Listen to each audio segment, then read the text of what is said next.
So we're going to go ahead and start. First of all, good evening. Good evening. That was horrible. Good evening. Good evening. Much better. In interest of making this a somewhat professional production, we are going to talk to the camera really quick, and then we'll get started. So give me just a second, okay? Whenever you're ready, make sure you slap record. We're good? Hi, everybody. Welcome to the Fort Chip Ignite the Fire Leadership Boot Camp session. Our first session, if you're joining us via the internet, this is going to be about an hour and 25 minutes long, and you can print your handouts right to the right. Okay, good evening. We're going to take the next hour and 25 minutes to get you ready for 15 weeks of learning.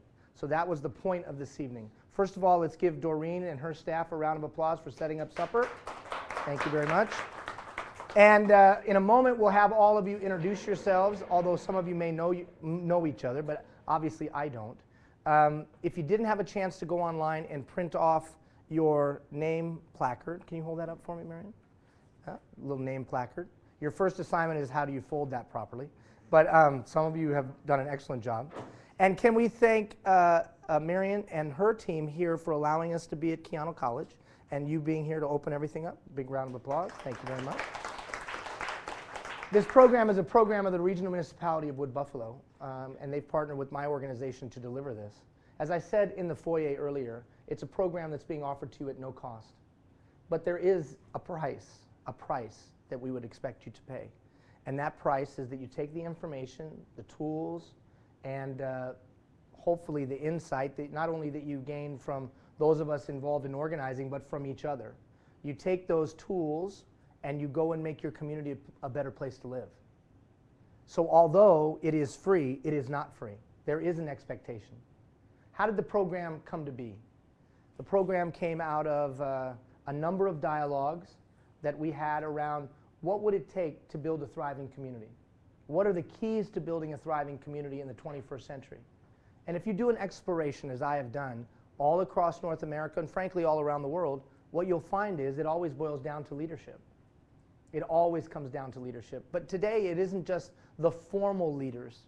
It's everybody in every sector, in every silo, in every part of the community. As people get better at working together with one another, as people get better at generating ideas, as people get better in learning how to take what they have and combine it with what others have to build something better than they had the day before. As people get more skilled at doing that, their communities get better. How many say that makes sense?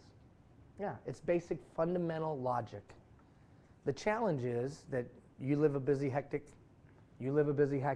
even in a small community, busy and hectic. And do we have the time to enhance our own skills? So what we're going to attempt to do over a 15-week period is provide you a program where you can enhance your own skills. Now there'll be some evenings that you can't come, and that's why we're recording it. And that's why it'll be available to you online, or you can be able to drop by the municipal office sometime tomorrow afternoon, and you'll be able to pick up a copy of tonight. Or anybody else will be able to do the same, so that there's no barrier whatsoever to participation. What we'll attempt to do this evening is explain the program, how it works, so that you have a clear understanding of how to use it as a tool to develop yourself. We'll also give you some foundational principles that will set you up for learning. And then we'll ask you to take an inventory of who you are and what you are, and what you plan to do for the balance of your days, both in this community or any community that you reside in. So with that, let's have you introduce yourself, who you're with, you know, what organization or group, or who do you work for, and maybe how long you've lived in Fort Chip, okay? Just so I know more from my information on that last one. My name is Marion Garapi. I instruct here at Keanu, and I've been in Fort Chip for 2 years. And where are you from? Ontario. What part? Well, it depends on what year you want to know about. Okay. Well, when was the last place you came from? Stratford. Stratford. I was just in Stratford. It's a nice town. Beautiful community. Huron County and Perth County, Stratford, Ontario. Great little manufacturing hub. Light manufacturing is coming back in Stratford. That's why I was there. Sure. Yes, that's right. All right, ma'am. My name is Cookie. Yes? I was born and raised Wow. And I was born in Doghead in Kent Really? 60 years ago. 60 years ago? Yeah. That's not true. You're only 48.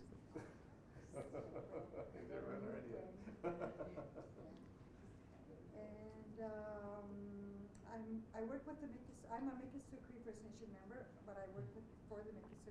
I'm a director of community services. Wow. And Passpia House is one of my, Passpia House is our women's shelter, so I'm also the director of Passpia. Wow, director of the women's shelter. Wow, that's noble work. Noble work. Thank you. Sir, David. My name is David Campbell. I'm also a Mikisew member. I work for Buffalo National Park. Oh. Export warden. Used to be park wardens, but they changed. Wow. Public safety specialist, resource management. Wow.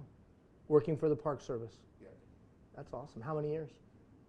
Yeah, about 15 or so, 15, 20. Off and on like that. Wow. Very good. Thank you for being here. Margaret? Margaret Hilbrand. I lived in Fort Chip for about 25 years. My parents and grandparents and siblings are from here. Mm-hmm. I was born and raised in Fort Smith. And I worked for regional municipality for about 24 years. 24 years. Wow. That you started working when you were 9 years old for the regional municipality of Wood Buffalo. The child labor laws were pretty lax in Fort Chip back then. If you could breathe, you had a job, and off you went. Thank you for being here, Margaret. Yep. Sir?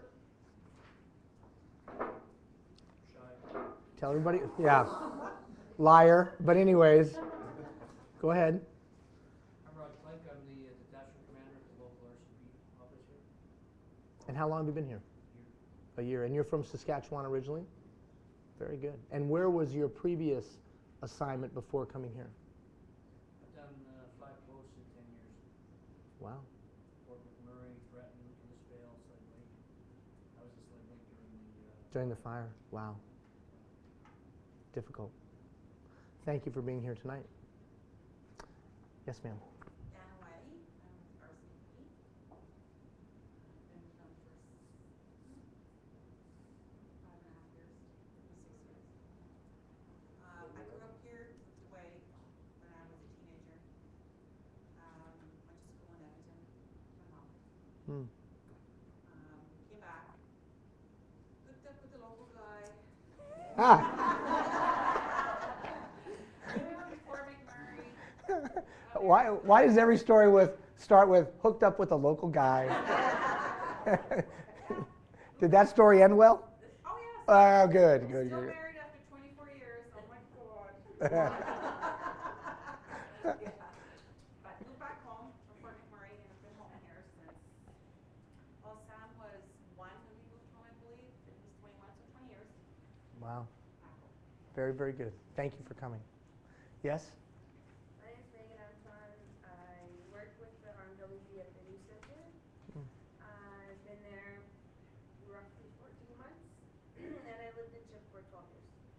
Wow. Were you born here and then left? Or No. where are you from? I'm from here, but I moved away with us. My parents took me out again. Okay. Very good. Me again, Maggie Farrington, and I'm with the regional municipality of Wood Buffalo. I've been with the municipality for about 10 months now. I'm originally from Ontario, and Marion here is from the home of Justin Bieber. I'm from the home of Shania Twain. And That's right. That's right. Both of you. that's our connection. Excellent. Yeah, that's right. Yes, young lady. It's Mara Ellingson. I'm with the municipality. Only been there a couple days. How many days? How many days? It's my second day today. Woo!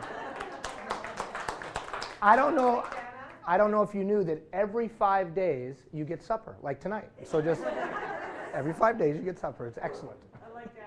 I grew up here and moved away as a teenager. Was gone for about 15 years. Came back about 7 years ago now. Did you hook up with the local guy? No, I brought one with me from the city. I brought a man with me. Okay. Wow, we really are going to sing Kumbaya later. It's going to be great. That's amazing. Yes, Doreen. Doreen Newman, I'm with the RMWB.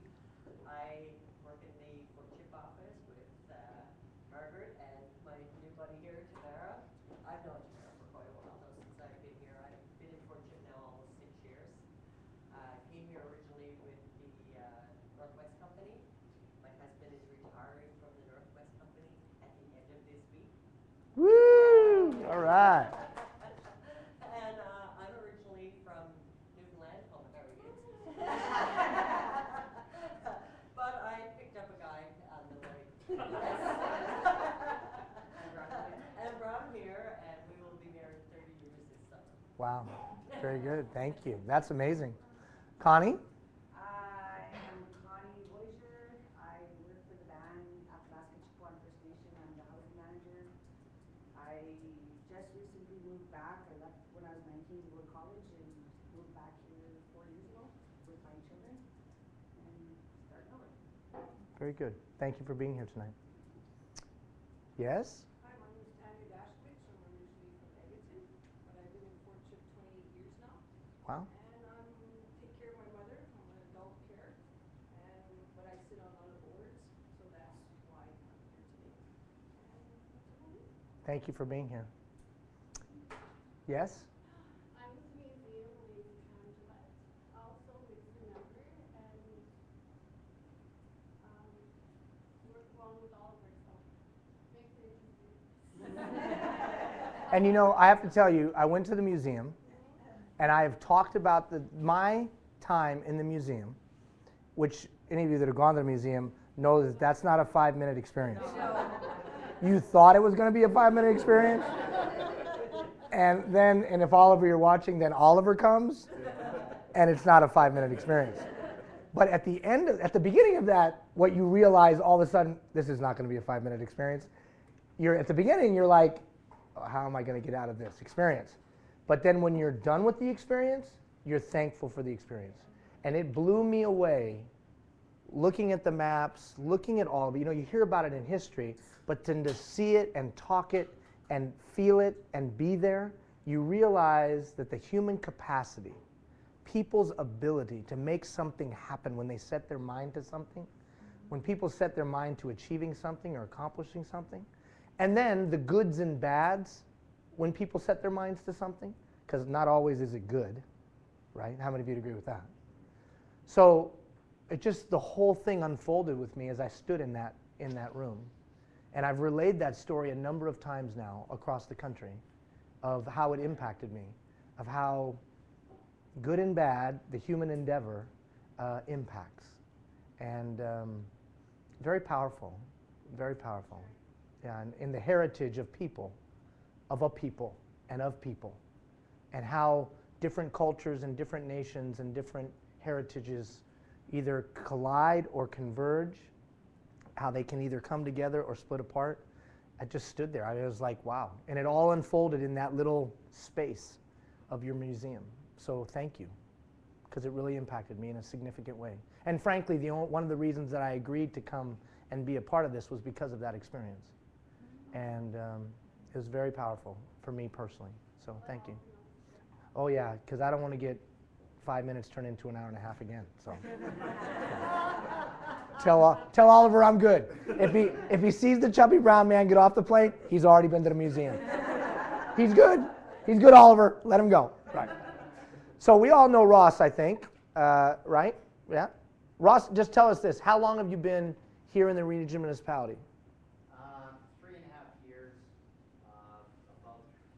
Out of 3.5, I spent 3 years in rural community economic development planning, and so do a whole bunch of this. We're working on an ecotourism association, and we just had an excellent career fair today at school, and I love coming.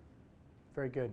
And young lady, none of us had a chance to introduce or get to know you or meet you out at before supper. So could you do a quick thumbnail for everybody of who you are and why you're in town?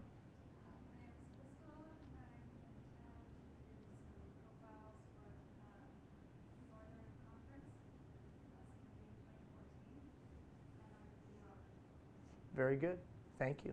Telling all of your story, telling the story of Fort Chip, not just within the region, but across the country as they promote the Leading the North Conference, which frankly was the first reason I came, because I was a part of the, not the first Leading the North Conference, but the first one that was held in Fort Chip, or in Fort McMurray, right?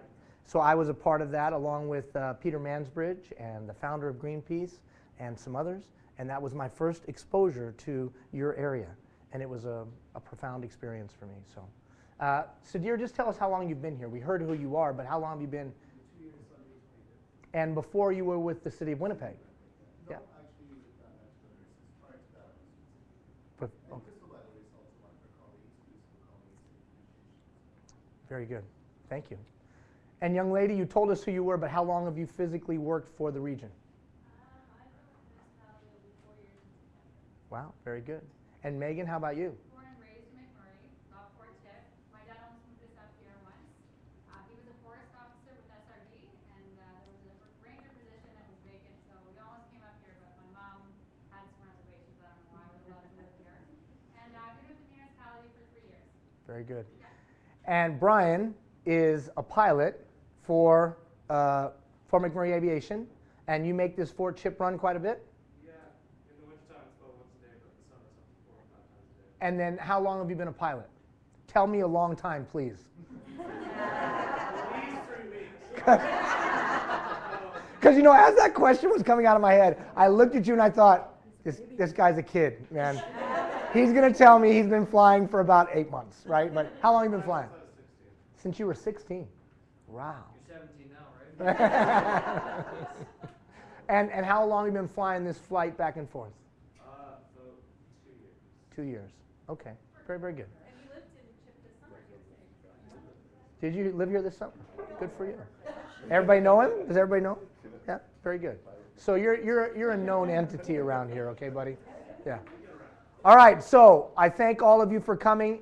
If you know of someone that would like to participate, you can invite them to come. They can catch up online. We'll explain how that works in just a minute. But let's be clear. I'm not here to waste my time. You're not here to waste your time. I've got a 10-year-old, I've got an 8-year-old, and I've got a 6-year-old that are away from their daddy tonight. You have family that you're away from tonight. So we want to make this as productive an experience for you and for all of us as possible. I'll explain to you how we plan to do that over the next little bit. But be clear. We all know, that if this community is going to thrive and going to be better, then we've all got to get better. How many of you agree? Perfect. So I've got to do some explaining, though, so you understand where the program is coming from. The first thing I've got to do is explain what the point of the program is. So we, the collective we, Sadir, a guy named Brian, a guy named Glenn, and others, myself, we all talked about what would happen if we could take hundreds of citizens, hundreds of community members, some of which work within the municipality, but all of you that work within the municipality, you have other lives. There's other things you do within the community besides just work for the municipality. Or whether you work for a local institution of higher learning, or whether you work and help ladies in a difficult or a challenging time, or whether you protect our open space or our natural resources, or whether you're on the enforcement side of things, community policing side of things. All of us have multiple roles that we play in our lives. So we thought, what would happen if we could take hundreds of people and equip them with the tools and information that they would need to be a successful leader in today's society? What could be the impact of that if we could take 200, 300, 400, 500 people and better equip them and then dump them out or cascade them out into their community? To take positions on boards or on within their organization a higher leadership position, or get involved in a community-based organization, or get involved in their neighborhood, or frankly just get involved in another human being's life. What could be the impact of that? And the conclusion we came to is the impact would be not only positive, but it could be exponential. And we've already seen the happenings of that from the first time that we did this. So you're the second group, you're a part of the second group that's gone through this 15-week program. But make no mistake, the outcome is a better community. That's our desired outcome. Now, as Pollyannish or as unrealistic as it may sound, the strategy is one person at a time. So if we can help you be better tomorrow than you were yesterday, then you go help others be better than they were yesterday, and so on. Go ahead, Pam. So where has it been done before? So we did it throughout the region last year. In Fort Chip? We had participants in Fort Chip, but they did it online. We had 7 participants from Keanu College that went through the college track, right? So we had over 400 participants, most of which, frankly, were in Fort McMurray, that participated. That then led us to say, you know what, let's do it live. Instead of people accessing it online, because that's how those 7 people accessed it, let's do it live in Fort Chip, and let's do it live in Janvier. And then let's do it again live in Fort McMurray. So this session, this 15 weeks, we're going to have about 340, maybe a little bit more, 350 that we'll go through. Last time we had over 400, close to 440. So total numbers, close to 800 people will have gone through, hopefully better equipped to go out and build a better community.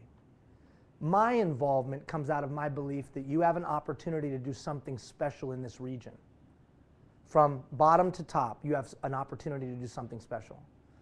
I think that your region could be a beacon of hope to other municipalities and other regions around the world of what community could be like. Now, where do you get that from? Well, I look at 3 things. 1, you have the natural resources in your area, the largest industrial project in the history of mankind. So, the Regional Municipality of Wood Buffalo encompasses what is now the largest industrial project in the history of mankind. And that's not an exaggeration, right, Ross? Is that an exaggeration? No. Largest industrial project in the history of mankind. Now, I'm not making a value judgment whether that's good or bad. I'm just stating a fact. So you have resources, talent. There is an incredible amount of talent. From here all the way down, there's an incredible amount of talent. And for whatever reason, you have programs like this, and we could probably list another 8 or 9, 10 different programs that are looking to develop people. All of that is aligned. And so you have a chance to build something special. Now, are there problems? Of course there's problems. Are there issues? Of course there's issues. And in some instances, are those problems and issues been in place for a long, long time, maybe even generational? How many of you agree? Could be. But that doesn't remove the fact that there's an opportunity to do something special. I said it when I came last January at the Leading the North conference, and I'll say it today. History will judge what happens. History will judge whether the people who live here right now, here and all the way through the region, will take advantage of those tremendous opportunities, learn to work together, set aside petty differences, align around a common goal, or not. And then the Regional Municipality of Wood Buffalo and Fort McMurray and the rest will be just another one of the series of boom towns that had tremendous opportunity to do something special, and they didn't do it. How many of you would also agree with me that that's a fact? So what is that going to be based on? In my opinion, that's based on individual people and their desire to be better than they were the day before. And then the collective of all of those people getting better is that we have a better community. And you might say that's pretty Pollyannish. That's pretty naive in your thinking. Well, maybe. Maybe. I'm not the sharpest pencil in the box, just so you know. Not the brightest bulb in the chandelier. Didn't go to college or university. People always ask me, did you go to college or university? And I say no. I walk through there on my way to work every day. So I'm not the most educated man in the world, but we have had some success. You know, you can Google, you'll read. We've had some success. Today I spend most of my time working in our charity, and we give away playgrounds and skate parks and fitness parks all around the world. And before all of you leave, I got a little gift for you because they made a movie about our charity, and I'm going to give you the movie. It just came out. So I'll give you the copy of the movie, and you can watch the movie. So I spend most of my time working as a volunteer on that. Why? Because life has been good to me. Life has been very good to me. I have more than I could have ever hoped to have. But to whom much is given, much is required. That's what my wife and I think. That when you're given much, much is required of you. And you better take what you've been given, and you better go lighten the burden of your fellow man. That's what we think. Now, what you think is up to you, but that's what we think. And this program, my involvement in it, is just an extension of that. But make no mistake, history will judge what we do here. And we'll either build a kind of community we'd all want to live in or not. And we can blame other people, and we can attack other people, and we can say it's other people's fault. But at some point, it becomes my responsibility. So that's the mindset that we walk into the program with. That we're not victims, and we can control today. We might not be able to control last week, last month, last year, but we can control today, and we can control our thoughts and our words and our actions. And we'll take our thoughts and our words and our actions and we'll do what we can to build a better tomorrow. Is there anybody that can buy into that? So that's what we're talking about. Now you take all of that conceptual, very nice sounding words, and those have to transition into something to be able to get other people involved. Equipped. It's funny, good-hearted, well-meaning people screw things up every day. Listen to that. Good-hearted, well-meaning people screw things up every day. How many of you know a good-hearted, well-meaning person that you know has screwed things up? That's because they're not equipped. They don't have the information. They don't have the knowledge. They don't have the tool. They don't have the skill. They don't have the competency. So it's not enough to just be a good-hearted, well-meaning person if you want to make the world a better place. You've also got to be equipped. So this program is about equipping. Equipping with what? Competencies. Competencies. Can anybody tell me what a competency is? What's a competency? What's a competency? This is the participation part of the program, ladies and gentlemen. What's a competency? Ability to do something. So a competency is a complex set of skills, attitudes, attributes that make up a thing, that's a scientific term, make up a thing that make you good at a chosen vocation. To operate a front-end loader takes certain competencies.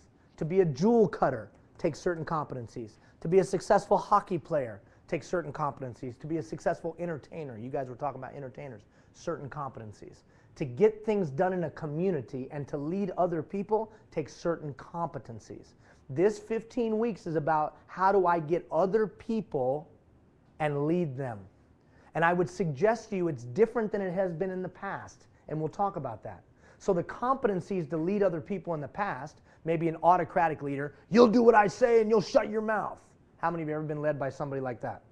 Okay, so and whether it was that verbal or just attitudinal, those leadership competencies will get met with this today.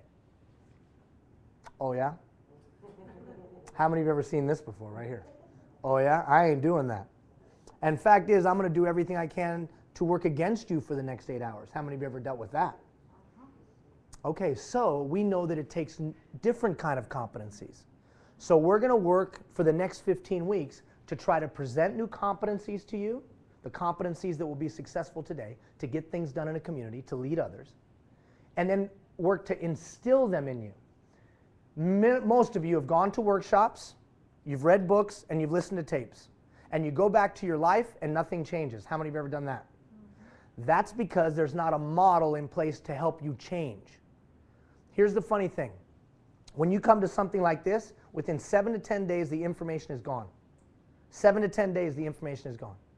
Write down 80%. Someone just write down on your paper, get your pens out, write 80%. 80%.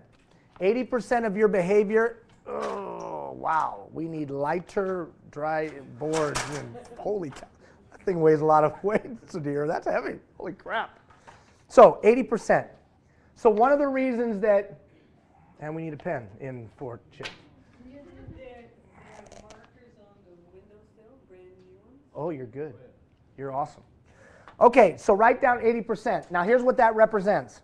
Science tells us that the reason that you come to these kind of things and things don't change is because 80% of your behavior is unconscious. 80% of what you do every day is just unconscious. It's better known as starts with an H. Anybody?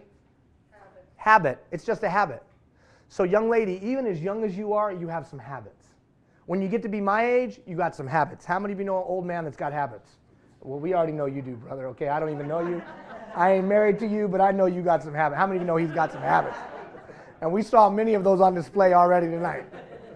But we love you, right? Because we're going to sing Kumbaya with you later. It's going to be awesome. How many of you know he will never sing Kumbaya? Yeah, you know that. Okay, anyways, habits. So there are some habits that all of you exhibit.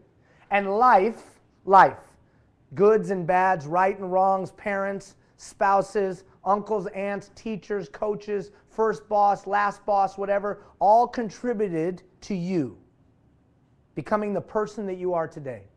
The challenge is that 80% of your behavior is unconscious, it's a habit, and you better hope that the 80% of your behavior that are habits are what the times require. So write that down. Are my habits what the times require? What do you Are my habits what the times require? Are my habits what the times require?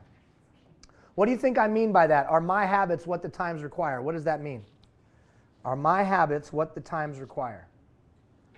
What do you think I mean by that? Come on. Are my habits what the times require? Are they the things that will work now? Right. And notice there's no judgment in that. Because maybe what worked 10 years ago might not work today.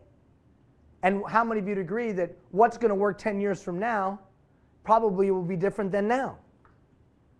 There's an old business guru, his name was Peter F. Drucker. He said this. He said, every couple hundred years in Western history, society rearranges itself. And the society that the grandparents knew is completely different than the society the grandchildren know. He called it a time of transformation. Would you agree with me we're in a time of transformation? Yes. Fundamental transformation. Completely different than the way it was before. Tell me some ways that things are different. Okay, technology. The fact that phones and computers, and we can take something off of our hip and talk to somebody in China. We can send text messages. We can FaceTime my daughter, which is what I did earlier. My little 8-year-old Nadia, and I'm talking to Nadia, and she's talking to me, and we're looking at each other. How many of you know everything that was ever in Star Trek will eventually come true? You know that that's the case, right? So here she is looking, I mean, seriously. She's like, hi, Daddy, how are you? And I'm in Fort Chip, and I'm like, how are you? She's like, how come you didn't buy me that thing? Click. Right? She's like, Dad, where'd you go? Okay, so what's my point? Technology. What are some other things that have changed for you? People's expectations. People's expectations. Even in a rural community, expectations. People expect things right now. Life has become a Tim Hortons drive-up window. Even in a rural community. Now stop and think about this. What else has changed? Leadership. Leadership has changed. How so, Pam? Stop, and both of you are talking about something very important. Different worldviews, different beliefs, different approaches. Even in a community like this, there was a time where I would interact with people I knew, people I understood, people whose worldview was the same as mine. I know in my own situation, I used to be able to lead people who look like me, talk like me, smell like me, go where I go, eat what I eat. How many of you know those days are gone? They're gone, even in a rural community like this. Now all of a sudden, I got to lead different people with different backgrounds, with different talents, experience, and interests. And somehow I've got to marshal them. Write that down. Marshal. I've got to marshal human capital. Right? Human capital. Human. For you people watching on the internet, you're like, can't the guy write straight? Sorry. Human capital. What do you think human capital is? What's human capital? What's that? People. But somebody give me some specific forms of human capital. What do you think I mean by human capital? Is intelligence a form of human? So you have natural capital, right? So you have oil and timber. Those are forms of natural capital. Money is a form of capital, right? But then there's human capital, like love. Love is a form of human capital. Intelligence, skill, compassion. Would you agree with me these are forms of human capital? The tough part for all of you in the room is, how do you do this? How do you take a bunch of different people, even though they may have grown up in this community, still newcomers coming and you have different people. How do you get a bunch of different people from a bunch of different places to all work in the same direction? So let's say we as a community are saying we're going this way.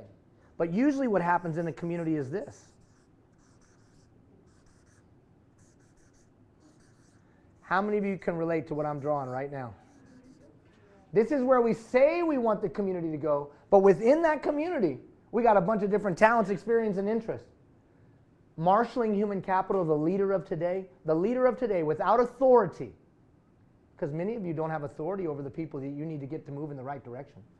Without intimidation. Ah! Without that, somehow you got to get this to happen. Somehow you've got to marshal the talent, the ability, the compassion, the insight, the wisdom, the life experience. Somehow I got to get a bunch of people to move like that. Would you want to live in this place? How many say you want to live in this place? How many of you have had enough of living in a place like this? So, what kind of people can make this happen? Oh, it's that gifted leader that has incredible talent and they're a great speaker and they have this unbelievable ability. How many of you know those people ain't coming? So write this down. Superman ain't coming. No, I'm serious. Write it down. Superman ain't coming. Superman's not coming to Fort Chip. Superman's not coming to Janvier. Superman's not coming to the rural communities within the rural regional municipality of Buffalo. Superman's not coming. Sadir will come. And he's just below Superman, but Superman ain't coming. Now, why do I say Superman ain't coming? What do you think I'm trying to get across to you? No one's going to do it for you. No one's going to do it for you, and he's not here. But who is here? You are. And you have knowledge, and you have background, and you have talent, and you have experience. And you know the most important thing you have? Desire. That's why you're here taking time away from your family tonight. Somewhere in your belly, somewhere in your gut, you've said, I want to build a better community. Or you got an email that told you you had to be here. I'm not exactly sure how you got here, but you're here. Hey, but you're here, and I don't really care because guess what? As we speak right now, listen to me, and this is dead serious, and I've met them. I've been to the school on a number of occasions. And I've had those kids look me in the eye at the school right over there. And you know what they want? They want somebody to get their act together. As we speak right now, there's somebody that wants to sell drugs to those kids. Am I right or wrong, officer? You're right. As we speak right now, there's a kid that's probably being abused somewhere, verbally, physically, and God forbid sexually. That kind of crap is happening in our town right here. So at some point we've got to realize, we've got to determine that we're not going to be this and we're going to be this for the betterment of our children. And that's what this thing's about. This isn't some pep talk every 5 weeks or for 15 weeks, every 3 weeks. This is about taking these arrows and getting them in this direction. But David, guess what? You don't have authority over everybody in town. You can't mandate them to get involved. You can't tell them to do, because that's not going to work today. I don't know if that would work in any day. So somehow we've got to take and establish the habits to marshal the human capital to create this kind of a place to live. And Superman ain't coming, which means it's on you, and it's on you, and it's on you, and it's on you, and it's on all of us. It's on me too. And Ross knows this because he's heard me say it when we've been flying out of Fort Chip. Once you're aware, you're now responsible. So in some crazy way, the stars have aligned, and I just got responsible for the kids of Fort Chip. Now, am I exclusively responsible for the kids of Fort Chip? No. But because I have knowledge, and because I'm aware of what they go through, and I'm aware to the barriers and the challenges they face, I bear a responsibility. So I'm in this just like you. So we had to create a program to help this to that. So turn to this page right here. I want you to write a couple of things that I assumed about you. Here's a couple of things that I thought about you. The first thing, 3 assumptions. Now, if I had had the chance, I would have sat down and talked with every one of you. That's true. But I didn't have that chance because we're going to have 350 people participate. I couldn't do that. But I did ask you some questions. How many of you know I asked you some questions in that first email? And I asked you 3 questions. And the first question I asked you was, what the heck do you want out of this? I need to know what you want so I can make sure. And I'll review that information regularly throughout the 15 weeks to make sure we cover the things you said you wanted to cover. And then I asked you, what's some of the biggest challenges you in leading yourself, and what's a challenge that you face in leading others? Again, to help me better understand you so I can craft material to you. But I also got to know, you've also got to know what I thought of you. Well, you don't know me. Agreed, but I had to think of some things about you so I could build it and we could build a program accordingly. What's the first thing? Number 1, professionals. So write that down, professionals. I was under the impression that I was going to spend 15 weeks with a bunch of professionals. Now, side note, whenever you see me scribble, it's because I have no idea how to spell it. And if I don't know, I'm dead serious. You think I'm kidding. I couldn't read till I was 18. So if I do that, that means I have no idea. And since there's no spell check on this thing, so you just have to figure it out. That is professionals, right? And we can find someone in our school here that could teach us how to spell that probably, but I don't know how to spell it. Professionals. Now, what does that mean? That means to me that you are a professional. So what's a professional? Give me some words that would describe a professional. Okay, it's a mindset. How many of you know some incredibly educated people you've met in your life that are completely unprofessional? So professional to me does not have anything necessarily to do with education. Professional to me means it's a state of mind, that you take your work and your life seriously and you're giving your best effort every day. That you take your own development seriously. That's why you're here. That you also realize the impact that you could make, good and bad. A professional, someone who's skilled and loves their craft. Second, I assumed about you was that you wanted to do something great. So write that down, wanted to do something great. But my assumption isn't that you just want to do something great for yourself. I assume that you're in this program because you want to do something great for your family, that you want to do something great for your neighbors, and that you want to do something great for the generation to come. So I'm assuming that you're involved in this not just for yourself, but you're involved in this because for the betterment of your fellow man, and that you want to lighten the burden of your fellow man, and that the true joy of life is not from what you gave, or not from what you get, but from what you gave, and that you understand that. Well, Ian, I'm not that person. That person you're describing is not me. Well, Connie, I don't know what you are. I'm just telling you what I assumed about you. So I don't care what you are. I'm just telling you what I thought about the people that were down there eating supper a little while ago and that were walking down the hallway and then walking into this room. Finally, the third thing I assumed about you. I assumed you wanted to do something and you were willing to try something new. So just write that down. Try something new. There's an old expression. I love it. It goes like this. If you always do what you've always done, you'll always get what you always got. How many of you are not completely satisfied with Fort Chip today? Raise your hand. Now, does that mean it's good or bad? No, I just asked, are you not completely satisfied? Okay, so if you're not completely satisfied, then something's going to have to change. But what can you control? Can you control the elected officials or the spiritual leaders? Or no. There's only one thing you can control. What is it? So if you always do what you've always done, you'll always get what you've always got. So my assumption is that you're smart enough to understand that, and you'll actually try something that we talk about in the next 15 weeks. Now here's the scary thing. Every one of you in this room is going to be asked to make a written commitment of what you'll try to get better at. What? Huh? What do you mean, Ian? Yeah, at the appropriate time during this journey, I will ask you to tell me what you're going to get better at. Now, here's the funny thing about that. No one else will see that but me or you. Me and you. That's it. Now, if you choose to share that with somebody, that's your choice. But only you and me. Because if we're really serious about making the community a better place, then we'll make a commitment. How many of you agree with that? So you're going to make a commitment, and my commitment to you will be to journey with you as you try to grow. It's a written commitment, and you'll turn it into me. And I will nudge you. Hey, didn't get your commitment. Hey, girlfriend, hey. Didn't get your commitment, hey. And I'll send you little gentle nudges to remind you. Not because I'm a taskmaster or a schoolmaster, but because let's take it serious. Let's actually try something. So, this is going to sound a little self-helpy, but follow me here. I want you to write down 3 names of people. If you got better at something, their life would be better. Write down 3 names. Maybe it's a coworker, maybe it's a community member, maybe it's another organization, that if you got better at something at the end of this 15 weeks, that their lives would be better. Maybe it's your kid. You know what, Ian, you're right. If I got better at listening, my kids' lives would be better. Or you know what, Ian, you're right. If I got better at this skill at work, that would probably make things a little bit less stressful on my fellow employees. Or you know what, Ian, you're right. If I got a little bit better at this thing in my profession, that would make these other organizations that we interface with, that would make their experience better.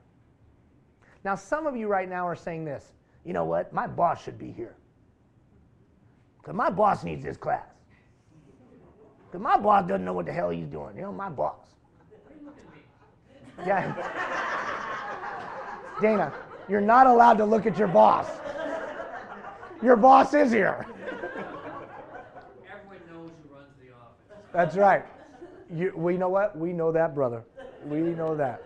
Now listen, let's turn that a little bit and say this. Whose life that we don't directly impact would be better? So maybe it's just not within your sphere of influence. Maybe you're in a position where you lead something in the community. If you got better, whose life would indirectly be positively impacted? Why am I asking you to write these names down? What do you think the technique is here, or the purpose behind you writing actual names down of people whose lives would be better? Why do you think I'm forcing you to do that? Show us what the end stage would be like, to sort of direct us to the vision. That it's not just for us, it's for the others out there. Excellent. Because to change the 80% of your unconscious behavior, even one thing is difficult, and we need to see the motivator. So if you're not motivated to improve you, for you, then look at the other people's names who could be improved. And I would strongly encourage, or I'd ask you to strongly consider and thoughtfully consider that if you write down 3 names but then refuse to try to change over the next 15 weeks, you're a pretty sad excuse. When you've written down people's names that you know could be better if you worked on something. Now, that sounds really harsh. It's not meant to be. It's just meant to tell the truth and say, hey, you could improve somebody's life. Wow, I could improve somebody's life. And all I got to do is work on getting better. So, those 3 assumptions. You're a professional that wants to do something great for yourself and others, and you're willing to try something. Are those reasonable assumptions, yes or no? Yes. So, here's the funny thing. Look at the bubble right there at the bottom. However, you don't need to be sick to get better. What does that mean? That means, ma'am, you probably have forgotten more about what you do than I'll ever know. You probably are great at what you do, and you probably know it like the back of your hand. And some of you are the same in this room. You've forgotten more about what you do than I'll ever know. You don't need to be sick to get better. So I'm not going to talk to you about your vocational competencies, the things you do in your work. I'm going to talk exclusively about leadership and how do you lead other people and how do you get a bunch of different people from a bunch of different backgrounds to move towards a common goal. That's what we're going to talk about for 15 weeks. But again, you don't need to be sick to get better. So no one's saying you're not great at what you do. I'm just going to try to make the case over a 15-week period that times have really changed. There has been fundamental change that's occurred. And maybe the approaches we've used in the past aren't effective today. So let's learn the new approaches and make those some of our 80% of the unconscious behavior. All right, turn the page. Because we got started a little late, we got to cruise through this. Okay, so what do we expect? What can you expect from us? So let's clarify expectations. What can you expect from us? Well, first of all, you can expect a program that's built on the principles of behavioral change. How many days does it take to establish a habit? Anybody know? 21. 21 days. And that's why the whole program is based on 21 days. So here's what's going to happen. Every 21 days, we're going to meet just like this. Or if you can't be here, it's going to be available online. Every 21 days. So, first of the 21 days. Then, we're going to reinforce the information. Because if we don't reinforce the information, then we know within 7 to 10 days it goes away. How are we going to do that? So, today we meet. On Monday morning, you're going to get an email. If you don't have email, or you can't successfully get to email, make sure you talk to me so we can set up some way for you to get to these emails. Personal email, whatever. We'll figure something out for you to be able to get to an email.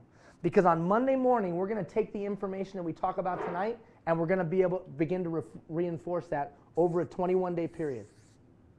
And then every Monday morning during that 21-day period, you're going to get a reinforcement email. Now here's another educational principle of behavioral change. Sir, you may learn by hearing. She may learn by thinking. He may learn by doing. You may learn by reading. You may learn by just thinking and contemplating and talking to another person. It's called blended learning. So one of the reasons these programs don't work is, one, they don't reinforce the information for 21 days, and two, they don't present it in a lot of different ways. Maybe they just present it in just dialogue. Well, that will only hit a certain amount of you. Or maybe they do it all on paper and in writing. That would only hit a certain amount of you. So we have to do 21 days in blended learning. Does that make sense? 21 days blended learning. How do we do that? Face-to-face, then we hit you with emails. Now the email may have a video in it. Typically the videos are no longer than 6 to 8 minutes so that you can consume the information. Sometimes they're as short as a minute. Now there are a few times through the 15 weeks that they're a little bit longer to teach a little bit more in depth. But for the most part, they stay between 6 to 8 minutes so you can take the information in quickly in your busy life. Over the 21 days, we reinforce it. Now, halfway through the 21 days, and not all of you will be able to participate in this, but it'll always be archived, we have what's called a coaching session. What's that? That's where I'm available for an hour to just answer questions. That's it. Ian, I tried that. It didn't work. And it failed miserably. What did I do wrong? Ian, I tried to organize myself in time management that way. It wasn't effective for me. Give me some advice. So I'm literally, through the beauty of live video streaming, and it might be something where we just set up here and do it on a smart board here at the college, and all of you come for a brown bag, right? A brown bag, and sit down and watch it and type in your questions, text in your questions, Facebook in your question, Twitter in your question, call in your question. There's multiple ways that you'll be able to submit your question. But you're going to have me for an hour to ask me any questions you want. So, comprehensive support. Would you agree with me that's pretty comprehensive? So we're not playing around. This is a first-class, world-class professional development program. Then we repeat this cycle 5 times. 1, 2, 3, 4, 5. And what are we doing? Teaching the competencies. So 1 competency at a time, 21 days. 1 competency at a time, 21 days. Introduce it face-to-face, reinforce it. Coaching session, ask questions. At the end of the 21 days, new face-to-face session. The idea being by providing you an actual, what we call the change continuum, you will actually have a fighting chance to change. Have you ever gone to and been a part of something like this and you're frustrated because at the end you don't change?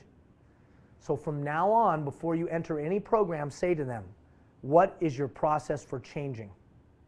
Do you have a model for changing? Because if the response back is, oh, we're just going to give you the information, then we know behavioral science says 80% of your behavior is unconscious, takes 21 days to establish a habit. If there's no mechanism for that, it'll be a waste of your time. How many of you now see that? Okay, so you can expect that we have a program, a process. Final thing that you can expect. You can expect that all of this material is archived. Every email, every video, every handout, everything is archived on that learning portal where you created your username and password. How many of you already have done that? Created a username and password. If you haven't created your username and password, make sure that you do so you can access this information. Well, Ian, can we share this information? You can share it with anybody you want. If you find a tool or a piece of material that you think would be good for your Girl Guides group or your minor hockey team or your faith-based organization, I don't care. Share it. Freely share it with anybody you want. It doesn't matter. Really? Yeah. Well, how long is the material available to us? Forever. It's available to you forever to go back and review and review and review. Use it with your kids, use it with your whoever. So that learning portal will always be up. Okay, what do we expect from you? I expect you to give your best. I expect you to do your assignments. There won't be a ton of them, but the ones that there are to do them. There's a point to them. They're not just an exercise in futility where I'm just making you do work to do work. You're busy, so am I. Here's the other thing that you found out, I read every one. So every one of those little applications that you turned in, I read every one. Every time I ask you to assignment, I read every one. Every email you send me, I read every one. Now here's the downside to that. It might take me a day or two, or sometimes even a week to get back to you, because I take the time to read every one. That's my commitment to you. So do the assignment. Be coachable. If you send me in something and I give you advice back, at least thoughtfully consider it. I'm not pulling it out of my bum. I'm thinking it through before I send you a note, because I want you to thoughtfully consider it. Maybe an outside perspective or a different perspective might bring new light. At least thoughtfully consider it. Some of the exercises you're not going to enjoy, David, just so you know. You're not going to enjoy some of the exercises, because some of the exercises are going to be asking people for feedback on your performance. Some of the exercises are going to be about you looking within yourself and say, where am I not so hot? Or am I not so good? But feedback is the breakfast of champions. Feedback helps us grow and get stronger and be better. So be coachable. Take some stuff that we do and put it into practice, and then give honest feedback. Do not send me an email saying I don't like your style. I don't care if you like my style. Already half of you don't like my style. Okay, fine. Let's be enlightened enough to rise above that. However, if we don't do something we told you we were going to do, I need to know right away. If we don't send an email when we said we would, if the learning portal doesn't work properly, if the things we said we would do don't happen, I need to know immediately so that we can fix that, so that we can know right away to provide you the best educational experience possible. Okay, any questions about what we expect from you or what you can expect from us? Any questions? Good? All right, moving on. We won't go over it, but look at this right here. This is the science behind it all.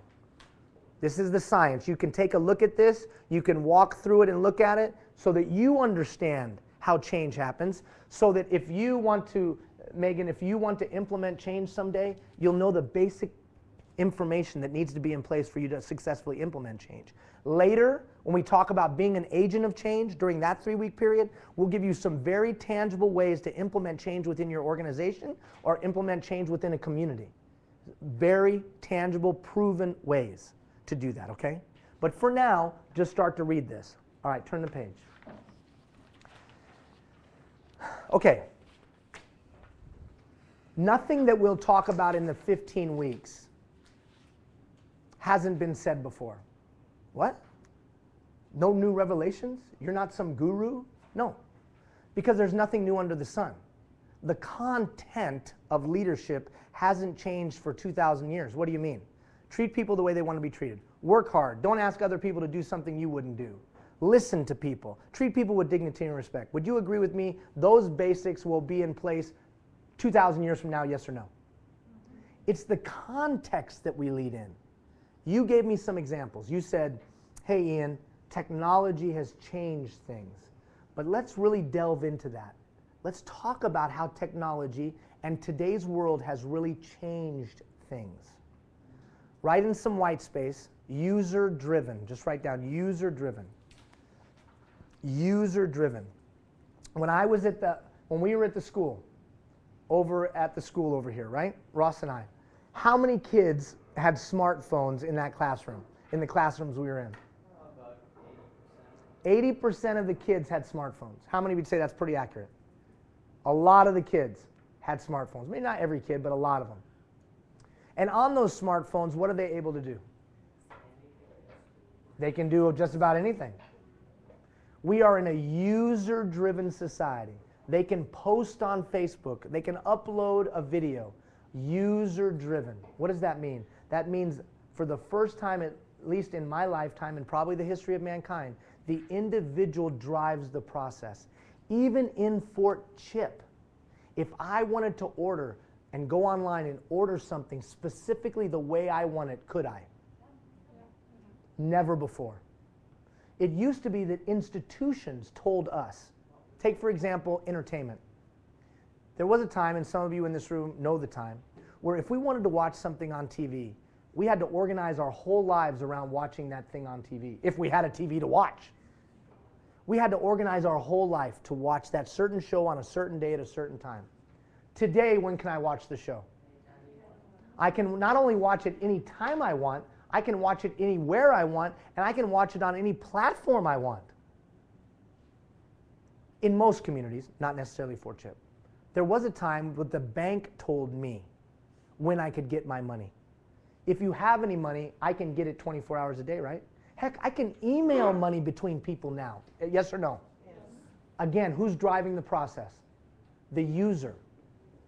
Fundamental shift. Now think about leading other people.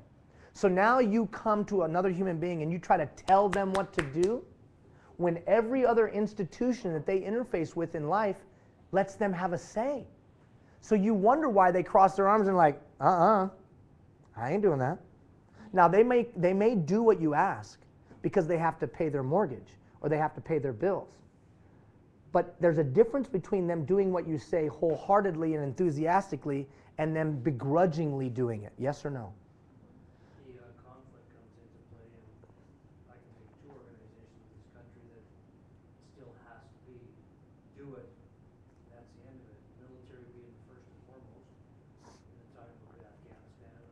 Sure. And even in our organization, there are times when the Slave Lake Fire is an example, or some big thing, if I'm the commander of the scene, I'm not gonna discuss it. Right. Do it.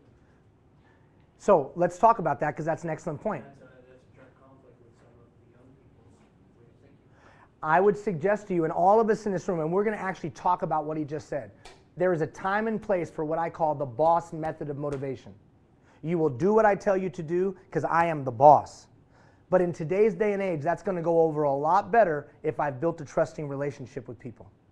If I have a trusting relationship with people and I go into that boss method of motivation, people are more likely to go through it, more likely to be open to it. When we talk about systems thinking, we'll talk about systems to build that trusting relationship so that when that crisis time comes, and in his profession, that boss method of motivation shows itself more routinely, it's more necessary because of the job that he does. But in all of our work, there is a time and place for the boss method of motivation. The key to using it successfully today is knowing when to use it and having the foundation of trust in place so when it's used, it's not met with an attitudinal barrier that maybe usually looks something like this. Oh, no, you didn't. Right? So whether they say that verbally or their attitude shows that. But we'll talk about those skills down the road, but you make an excellent point. You make an excellent point. So the context we are in now is a user-driven society where somehow I've got to get you to agree to let me lead you. I need to get your permission to lead you. No, I'm the boss, and I'm paying somebody's salary, and they better do what I say.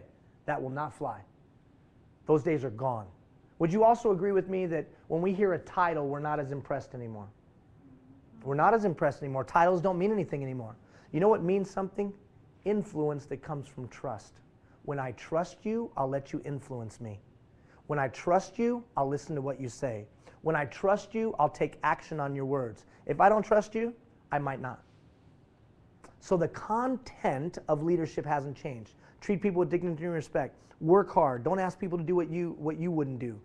All those things, that hasn't changed. But what the context that we operate in our world has. Would you agree with me that people are less trusting than ever before? People don't trust. So whether it's technology or all the other crap we have going on in life, people don't trust as much anymore. So what do I think today's leaders need to have? Let me just quickly read them. What kind of leaders are most effective in these changing times? Leaders that have the ability to marshal human capital, to build partnerships and consensus. They have the ability to inspire and move people towards a shared goal. Someone that can tap into the collective intelligence. Someone who's a catalyst and a convener. People that can provide direction when others don't know what to do. Today we want leaders that are more about influence than about telling. Today we want a leader that pays attention to trends and issues and can predict what's coming because they're in tune. Today's we're looking for leaders that are authentic and honest and direct and who genuinely care about others. How many of you ever had a leader in your life that cared about you and you knew it? How many of you ever had a leader in your life that you knew for a fact could give a rip about you? Or step on you to get ahead? Would you agree with me that you long for a leader that you know that genuinely cares about you? One of the quickest ways to get arrows to do this is when these people know that the leader cares deeply about them. One of the reasons I admire and respect Sadir so much is because his internal philosophy within EDSS, or Human Resources, as we would better know it outside of RMWB, it's a philosophy built on caring. Philosophy built on caring. Now, does it take a lot of effort to actually walk that philosophy out? Yes. And are there some stumbles and falls to that on a daily basis? Yes. But I've talked to the man in times when he didn't need to put that forward, and I know that his heart is that he wants to build a caring organization. And that's one of the reasons him and Brian and Glenn, I respect them, the leaders of RMWB, because I know that that's sincere about him. So we know that arrows are going to go in the right direction when we know our leaders care about us. The tough part is the doing of it. It's good to talk about it. It's another thing, the doing of it, right? Especially as we've talked about we talked about on the plane, if trust has been violated. Look, for those of you that have lived in this area, in Fort Chip for any amount of time, you know that there have been promises made and promises unkept. Am I right or wrong? Yeah. And you know that there's been the latest flavor of the month that's come down the pipe. Am I right or wrong? Or that's flown in on a plane from Fort McMurray. Am I right or wrong? And so there can be some resentment, and there can be some lack of trust, and there can be some bitterness that comes from those things. The challenge is, what are we going to do today? Are we going to let that bitterness and distrust and those things consume us? Are we willing to take a risk and stick our neck out and try to build and forge ahead? Today's leader understands and is honest and says, I know there may have been a lack of trust because we did these things in the past, or those promises didn't get fulfilled. They're just honest. And I think a society longs for that. Well, what are we going to learn? We're going to learn these 4 competencies. An agent of change. How do I change something? How do I drop into an environment and change it? Whether it's the culture, whether it's the policy, whether it's the procedure, or a whole community. Well, what in the world do you know about that? Well, my wife and I have done 7 projects that have never been done before. We've done 5 really, really good, and 2 we didn't do so well. We're 5-2. That will get you in the playoffs. Okay, just so you know. If it was a hockey game, we'd get in the playoffs. 5-2. Currently, our big thing is we're trying to do 250 projects across the country in the next 12 months. Community action projects in 12 months through our foundation, Let Them Be Kids. And I'm going to give you a copy of the movie. They're sitting right over there, and you can learn more about it. We're all volunteers. It's an all-volunteer organization trying to do 250 community-based projects in a year. Now, you have direct knowledge of one of our projects, don't you, Doreen? And let me just ask you very quickly, from the feedback you got from your relatives and friends, what did that project do to your community? Oh my God, it was overwhelming to see people. There was just hundreds, literally hundreds of people that came out to put that playground up in my hometown. Yeah. And so is that because of me? No. It's because of the principles that you'll learn. You'll learn the principles. We've tried them 160 times. So that's why I can speak so intelligibly and so convincingly about them, because I know they work. They have nothing to do with me. They're principles that were 2,000 years ago, 2,000 years from now. So an agent of change knows how to take those principles of changing something and put them into practice. Systems thinking. So you're going to learn how to be a systems thinker. And what do you mean, Ian? In today's busy and hectic day and age, you don't have enough time, you don't have enough energy, you don't have enough effort at your disposal to get done everything you need to get done. You don't have enough. How many of you say you agree with that? So somehow you've got to have a system for time management, a system for motivating another human being, a system for coaching poor performance, a system for being able to delegate effectively. Systems. So we're going to try to teach you some systems that you can use. In addition to that, for those of you that are in the nonprofit or community-based sector, we'll look at systems of fundraising, systems of volunteer recruitment, systems that are more community-based. So we're going to have individual leadership systems and then organizational systems. So there'll be a lot of information during that 3 weeks. That's the beauty of having something online that you can go back to regularly. Third, how do I get somebody else to take responsibility for something? Catalyst for responsibility. How do I get another human being to take more responsibility than they did the day before and actually like it? How do I get somebody else to do more work and actually like it? How do I get somebody to take greater responsibility than they did the day before? We'll talk about that. And then finally, the last 3 weeks, we'll talk about how do we keep the momentum going. Okay, that was a great 15 weeks, Ian, but how do I keep this going for the rest of my life? And that commitment to continuous improvement. Those are the competencies that we're going to learn. Okay, turn the page. We've got about 11, 12 minutes left. I will always be true to your time, because that's the beauty of 3 weeks, right? The beauty of 3 weeks is we got time to unpack things. Change.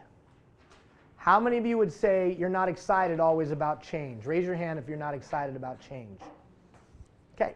I think if we were all honest, at one level or another, we're not excited about change. Why? Why are we not excited about change? Unknown. Comfortable with the status quo, afraid of the unknown. Why else don't we like change? Lazy. We're lazy. Dressed in overalls and looks like work, right? Why else don't we like change? How about this? The hell that we know is better than the unknown hell. People get in comfort. Comfort zone. But I would ask you to thoughtfully consider the thing in the box there. Progress and change are indelibly intertwined. There can be no progress without change. We must embrace change. We must master this thing called change. We actually want to get really, really good at change. Because guess what, guys? 10 years from now, when my daughter, instead of looking at me in FaceTime, is teleporting herself to me, you laugh. Or how about this? When I'm driving on the 401 and the 75 driverless cars are around me, how many of you know driverless cars are right around the corner? Down south in the States, there's already 5 states that have legalized driverless cars.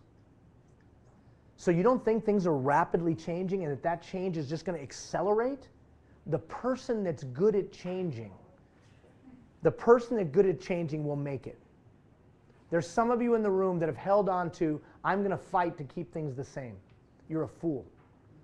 Because you're not looking at nature. You're not looking at science. So instead of saying, I will fight to keep things the same, what I would suggest you thoughtfully consider is, let me master this thing called change and get really good at it. So that when I see, what's that? The trick is to make that change positive. Sometimes changes are made for selfish reasons, or change is made that's been tried before and they're rehashing it. The trick is to make that change a positive. That's an excellent point. So this is not change. This is not the change I'm talking about. If all of you write this down on your paper.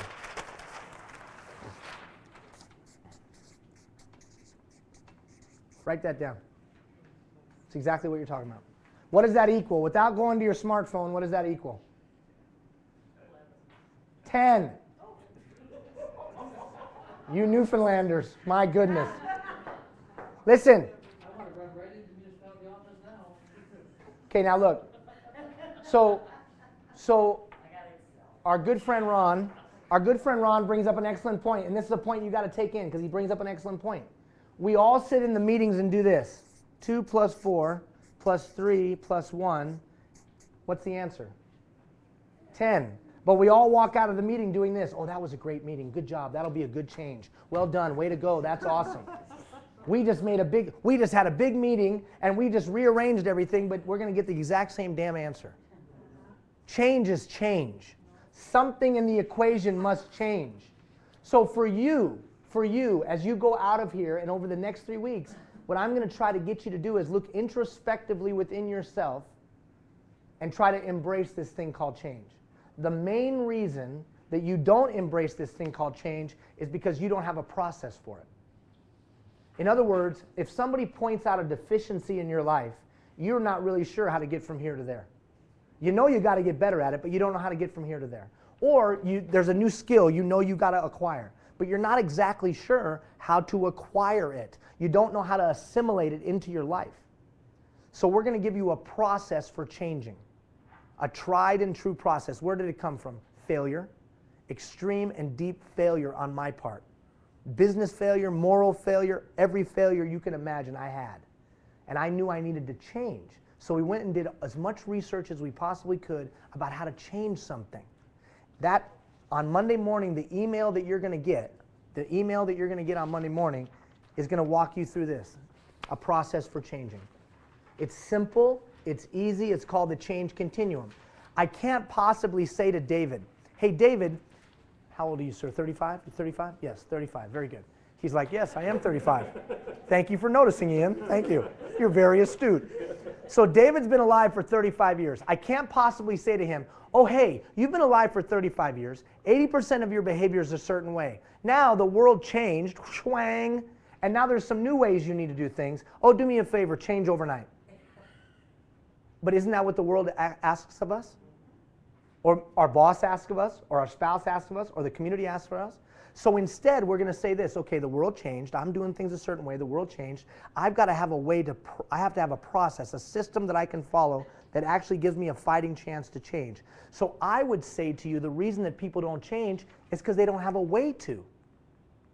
Because I can't believe people would honestly look at me and say, I don't want to change even though I know it's better for me. You mean like refusal to text? Yeah, that's right. So on Monday morning, you're going to get a process for changing. Why? Because as we enter the journey, it would be unfair of me to expect you to get better without giving you a process to get better. Does that make sense to everyone? So Monday morning at around 8 a.m., you're going to get an email to whatever email box you gave me, and it'll talk about this change continuum. Okay? Turn the page. So I want you to look at embracing change. Okay, final thing for the evening. 2 final things. Before we go into this, on the next page will be the 2nd week's assignment. Oh no, I'm good. I got my watch right here. Yeah.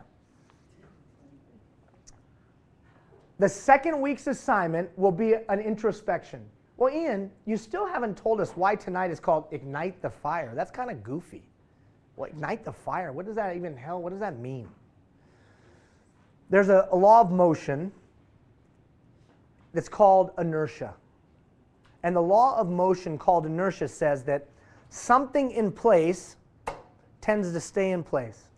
Something on a trajectory tends to stay on that trajectory. Camera guy, you were supposed to follow the chair. Come on, man. What the hell kind of camera guy is that? What in the world? I saved that for the end because you'd be like, sure. But instead you're like, yeah, when are we flying back to Fort McMurray? I wonder if my car is cold, and what did my wife tell me to pick up at the grocery store? Anyways. You got a CBC card in your pocket? Yeah, that's right. So now follow me. So this law of motion called inertia says that stuff that's in place tends to stay in place, and stuff on a certain trajectory tends to stay on that good job. Tends to stay on that trajectory unless what? Anybody knows? Unless what? Unless a force stronger than the one applied, currently being applied, comes along.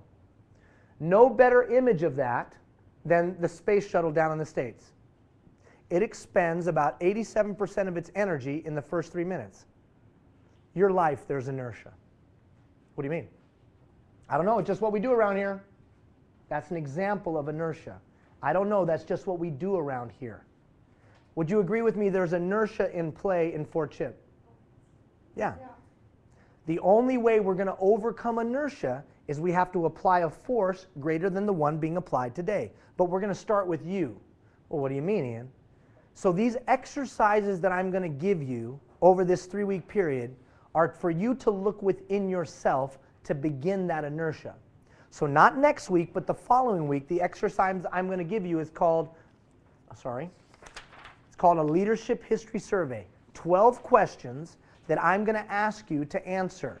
You're not going to turn it in, you're just going to answer them to yourself.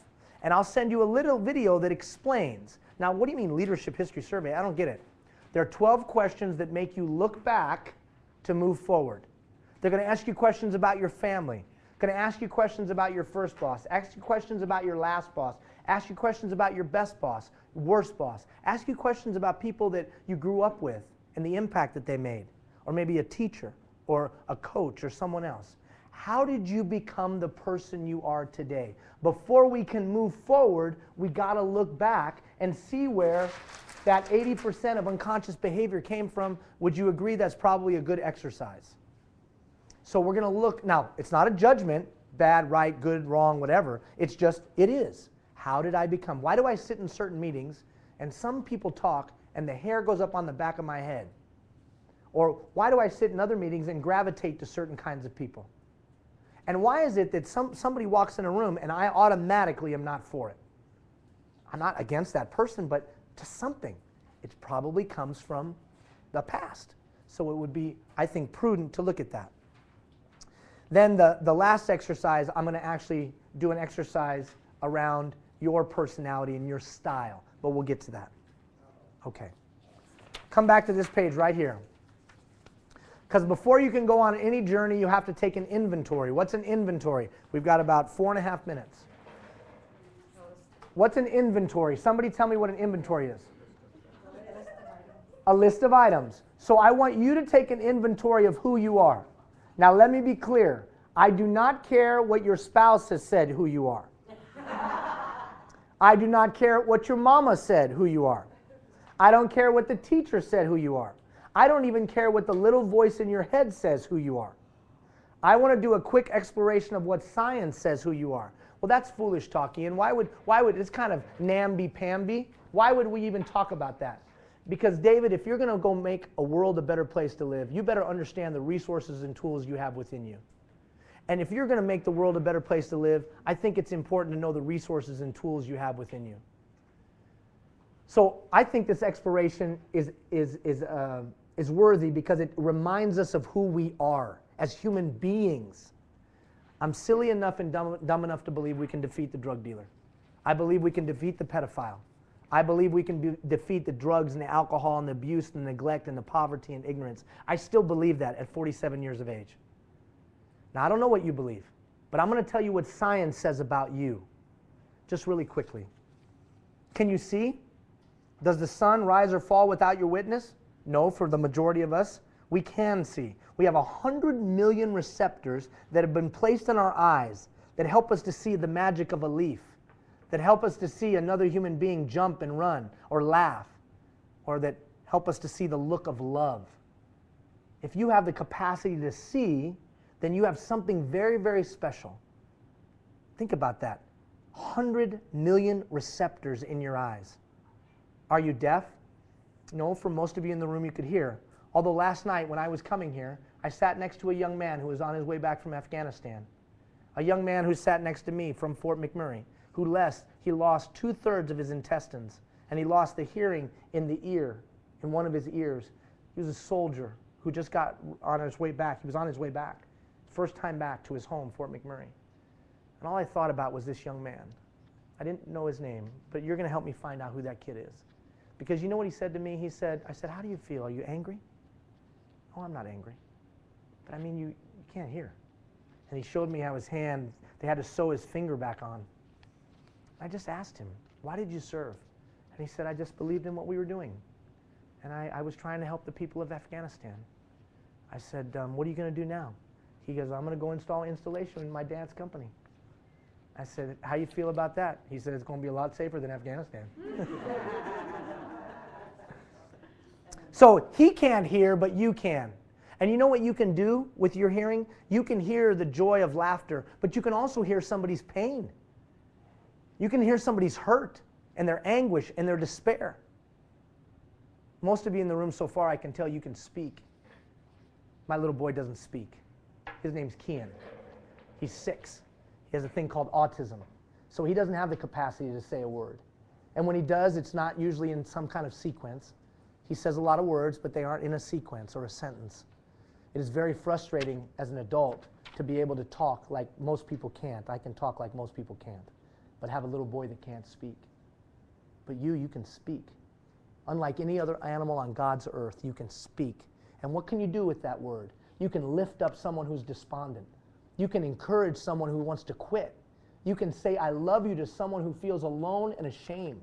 Only you have that capacity. There is no other animal that has the capacity to speak like you. And what do you do with your words? Do you ridicule people? Do you attack people? Do you cut people with a flippant remark? Or do you use it to lift them up and build them up? You can speak. Are you paralyzed? No, I've watched most of you. You can move freely. So you're not like a tree pounded by the waves or the wind. No, you have the ability to run and jump. You have hundreds of muscles and you have miles of nerve fibers that give you the capacity to move your hand without even thinking. How about your heart? You know there's no machine on God's earth that's like your heart. There's no machine that man has ever made that can endure like your heart. We abuse it. We attack it with all kinds of crap that we put in our body. We don't even take care of it. And yet it beats 1 billion times in a lifetime. How about your skin? There's no gold that's on this earth that's protected as good as your skin. All it takes is a little bit of oil, a little bit of care, and it will be there for you. And the receptors in it, no gold in the world is protected the way your skin protects you. How about your brain? Every one of you in this room is smarter than me. That can't be. Really? I took every test. and every test said I was developmentally delayed. I took the short bus to school. Anybody ever seen a short bus? I took the short bus to school every day, which means all of you in the room are smarter than me. And yet, there's no computer in the world that can touch my brain. Every thought, everything you've ever seen, everything you've ever smelled, everything you've ever heard is in your head, somewhere locked up in your brain, just ready to be recalled. There's no computer in the world like your brain. What have I just done? I've just done an inventory of who you are. I don't care what anyone else has said of you. I'm telling you what science says of you. I believe that you have capacity and you have ability. And within you is an idea that could change your community. Or within you is a word that could lift up somebody who's right at the end of despair. There's never been anybody like you. There'll never be anybody like you. You are a rare and unique creature. Write this number down. 70 billion. 70 billion. 70 billion. 70 billion people have lived on the planet, and science says there's nobody like you. There's never been anybody like you. There'll never be anybody like you. Why am I so convinced that we can take on the challenges that this community faces or any community faces? That's scientific fact. That you're a rare and unique creature with incredible talent and ability. It was a singular 16-year-old girl that recaptured the territory known as France. It was a singular general that took an empire from the borders of Macedonia throughout the world. And it was a singular Terry Fox that united a nation. So I know you have something to offer. Now we just need to do what we can to help you be better tomorrow than you were yesterday. But what do you believe? So underneath the next 3 weeks, if there's one thing I want you to keep hearing ringing in your head is, what do I believe about me? Has life beaten me down so hard and so bad that I don't believe tomorrow can be better than yesterday? Have I become so cynical and so jaded that I don't believe tomorrow can be better than yesterday? Or do I still believe in the human capacity? Because innovation comes from that. Creativity and unique and innovative ways of getting things done come from the belief that tomorrow can be better than yesterday. You'll never be a community builder if you don't believe tomorrow can be better than yesterday. Does that make sense to everyone? So this is an attempt to get you to realize who you are and what you are. Final thing, not tonight and not sometime in the first 3 weeks, but sometime before we're done, I'll ask you to formally answer these 5 questions that we'll end with tonight. 5 questions that last page, 5 questions that you will not turn in tonight and you will not turn in anytime soon. But before we're done, I'm going to ask you to formally answer these 5 questions. And you'll turn them in to me, not to anyone else. Question number 1. What will be my greatest contribution to my family? Why is your family better off because you were the mom or you were the dad? Question number 2. What will be my greatest contribution to those that I serve? We all serve somebody. Question number 3. What will be my greatest contribution to those that I've led? We all lead somebody, even if it's just ourselves. Question number 4. What will be my greatest contribution to my organization? All of you said an organization you were connected with. And in today's mentality of, well, they're just lucky to have me. Instead, what did you do to make it a better place while you were there? And then 5, what will be my greatest contribution to my community or my society? I think today's culture, we long for leaders that put these questions in the forefront of their mind. I believe that these arrows are more likely to go in the right direction for the individual that puts these questions in the forefront of their mind. Quickly, what observation do you make of these questions? What do you notice about these questions? Anything? Anything you notice about these questions? Personal, it's about you. Do you notice that they start in and work their way out? Yes. What else do you notice about them? What's that? Comes from within. What else? Giving. They're about giving. Would you also agree with me they're about projecting what will be? So, I call them life's 5 most urgent questions because I think they're the basis of the kind of leaders we want to follow today. Would you want to follow somebody that walked these out every day? Oh yeah. You'd run through a wall for those kind of people. And I bet you if we thought about the best bosses you've ever had or the best leaders you've ever had, somewhere in their dynamic was some of this stuff was floating around. That's why you were willing to do what you did for them. Not tonight, but some night. And someday you'll be asked to turn these in. Okay, quickly, somebody tell me something you're taking away from tonight. Somebody tell me something you're taking away from tonight. Okay, Doreen said excitement. Somebody else. What's that? Thinking about it. That's right, it makes you think, hopefully. Somebody else, something you're taking away. Meant for you to be here, I like that. And you know what? I believe I was meant to be here. I do believe that, as crazy as it sounds. I don't know how I got connected to Fort Chip, but it made an impact in my life. Standing in that museum made an impact in me.